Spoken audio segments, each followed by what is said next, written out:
हाँ जी बेटा, chapter number 10 ਦੀ ਆਪਾਂ ਕਰ ਰਹੇ ਸੀ ਡੋਪਿੰਗ ਦੇ ਵਿੱਚ ਆਪਾਂ ਟੌਪਿਕ ਕਰ ਰਹੇ ਸੀ ਸਬਸਟੈਂਸਸ ਪ੍ਰੋਹਿਬਿਟਡ ਇਨ ਪਾਰਟੀਕੂਲਰ ਸਪੋਰਟਸ। ਜਿਵੇਂ ਪਹਿਲਾਂ ਅਲਕੋਹਲ ਕਰਦੇ ਪਏ ਸੀ। ਅਲਕੋਹਲ ਦੇ ਵਿੱਚ ਜਿਹੜੀਆਂ ਟਾਈਪਸ ਨੇ ਕਿਹੜੀ ਗੇਮਾਂ ਵਿੱਚ ਇਹ ਆ ਜਾਂਦਾ ਜੀ, aeronautics, archery, automobile, karate, motorcycling, power boating. ਉਸ ਤੋਂ ਬਾਅਦ ਸੈਕਿੰਡ ਆ ਜਾਂਦਾ ਜੀ ਬੀਟਾ ਬਲੋਕਰ। ਜਦ ਤੱਕ ਕੋਈ ਹੋਰ ਨਿਰਧਾਰਿਤ ਨਹੀਂ ਕੀਤਾ ਜਾਂਦਾ, ਬੀਟਾ ਬਲੋਕਰ ਨੂੰ ਸਿਰਫ ਕੰਪੀਟੀਸ਼ਨ ਹੋਣ ਦੇ ਨਾਲ ਹੇਠ ਲਿਖੀਆਂ ਸਪੋਰਟਸ ਵਿੱਚ ਮਨਾਹੀ ਹੈ। ਇਹਦੇ ਵਿੱਚ ਆ ਜਾਂਦਾ ਜੀ archery, automobile, billiards, darts, golf, shooting, skiing, snowboarding, ski jumping, free style aerials, half pipe, snowboard, half pipe, big air. ਇਹਨਾਂ ਵਿੱਚ ਸਾਰਿਆਂ 'ਚ ਮਨਾਹੀ ਹੈਗੀ ਹੈ ਯੂਜ਼ ਕਰਨ ਦੀ। ਉਸ ਤੋਂ ਬਾਅਦ ਨੈਕਸਟ ਆ ਗਿਆ ਜੀ method prohibited in any out of competition at all time are. ਪਹਿਲਾ ਜੀ ਬਲੱਡ ਡੋਪਿੰਗ। ਆਟੋਲੋਗਸ ਕਿਸੇ ਵੀ ਕੁਆਂਟਿਟੀ ਦਾ ਐਡਮਿਨਿਸਟ੍ਰੇਸ਼ਨ ਔਰ ਰੀਇੰਟਰੋਡਕਸ਼ਨ ਬਲੱਡ ਔਰ ਰੈੱਡ ਬਲੱਡ ਸੈੱਲ ਪ੍ਰੋਡਕਸ਼ਨ ਕਿਸੇ ਵੀ ਓਰੀਜਨ ਦੇ ਸਰਕੂਲੇਟਰੀ ਸਿਸਟਮ ਵਿੱਚ।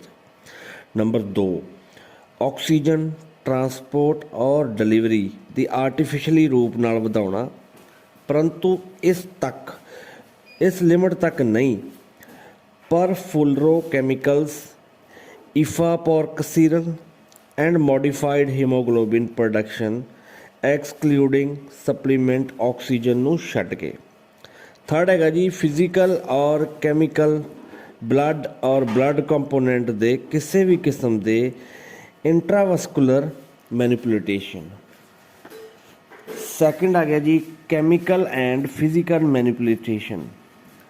ਡੋਪਿੰਗ ਕੰਟਰੋਲ ਦੌਰਾਨ ਕਲੈਕਟ ਕੀਤੇ ਗਏ ਸੈਂਪਲ ਦੀ ਇੰਟੈਗ੍ਰਿਟੀ ਐਂਡ ਵੈਲਿਡਿਟੀ ਨੂੰ ਬਦਲਣ ਲਈ ਟੈਂਪਰਿੰਗ ਕਰਨ ਦੀ ਕੋਸ਼ਿਸ਼ ਕਰਨਾ। ਇਹਨਾਂ ਵਿੱਚ ਯੂਰਿਨ ਸਬਸਟੀਟਿਊਸ਼ਨ ਐਂਡ ਮਿਲਾਵਟ ਤੱਕ ਸੀਮਿਤ ਨਹੀਂ ਹਨ। ਸੈਕਿੰਡ ਇਹਦੇ 'ਚ ਪੁਆਇੰਟ ਹੈਗਾ ਜੀ ਹੌਸਪੀਟਲ ਵਿੱਚ ਐਡਮਿਸ਼ਨ ਕਰਨ ਜਾਂ ਕਲੀਨਿਕਲ ਇਨਵੈਸਟੀਗੇਸ਼ਨ ਦੌਰਾਨ ਕਾਨੂੰਨੀ ਤੌਰ 'ਤੇ ਪ੍ਰਾਪਤ ਕੀਤੇ ਸਵਾਏ 6 ਔਰ ਪੀਰੀਅਡ ਵਿੱਚ 50 ml ਤੋਂ ਵੱਧ ਦੇ ਇੰਜੈਕਸ਼ਨ। ਸੈਕਿੰਡ ਪੁਆਇੰਟ ਆ ਗਿਆ ਜੀ ਜੀਨ ਡੋਪਿੰਗ ਦੇ ਵਿੱਚ ਕਿਵੇਂ ਆਊਗਾ।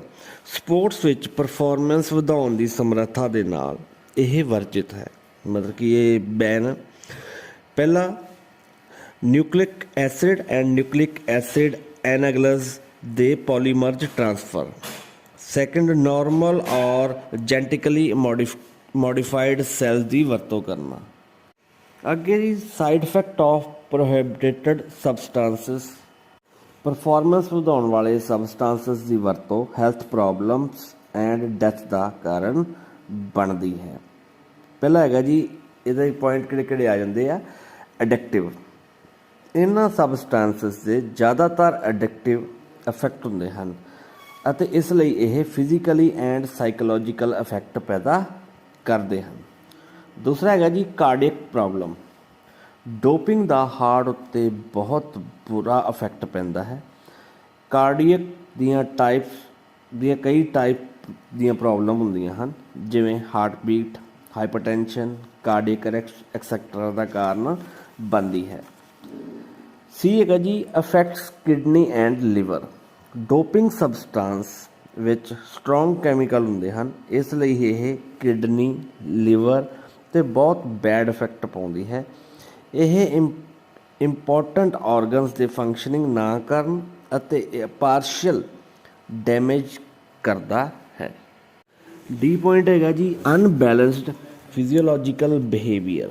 ਇਹ ਸਬਸਟੈਂਸ ਆਮ ਤੌਰ 'ਤੇ ਅਨਬੈਲੈਂਸ ਸਾਈਕੋਲੋਜੀਕਲ ਬਿਹੇਵੀਅਰ ਜਿਵੇਂ aggression, loss of concentration, loss of neuromuscular responses, insomnia, depression etcetera ਦੇ ਨਾਲ ਆ ਜਾਂਦਾ।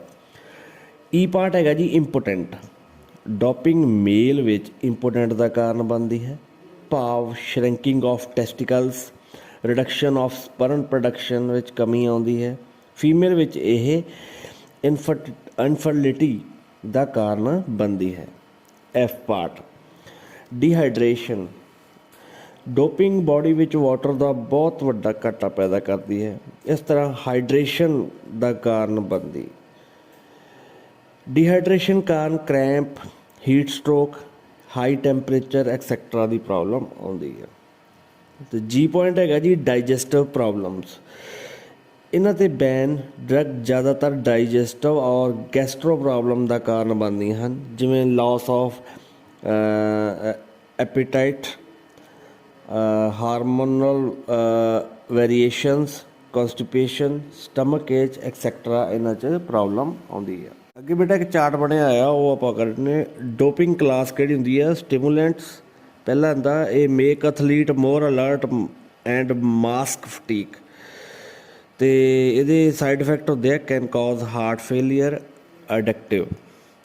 ਐਨਾਬੋਲਿਕ ਦਾ ਹੁੰਦਾ ਜੀ ਜਿਹੜੇ ਇਫੈਕਟ, ਉਹ ਹੁੰਦਾ ਹੈਲਪ ਐਥਲੀਟ ਟੂ ਟ੍ਰੇਨ, ਅਤੇ ਇਹਦੇ ਡੇਂਜਰਸ ਕੀ ਹੁੰਦਾ, ਇਹਦਾ ਨੁਕਸਾਨ ਕੀ ਆ? ਇਹ increase aggression and kidney failure ਹੋ ਜਾਂਦਾ ਇਹਦੇ ਵਿੱਚ। ਨਾਰਕੋਟਿਕ ਦੇ ਨਾਲ ਕੀ ਹੁੰਦਾ ਵਾ? ਇੰਜਰੀ ਆਫ ਫਟੀਕ ਦੇ ਕਾਰਨ ਮਾਸਕ ਪੇਨ, ਜੋ ਇੰਜਰੀ ਨੂੰ ਹੋਰ ਬੱਤਰ ਬਣਾ ਸਕਦੀ ਹੈ।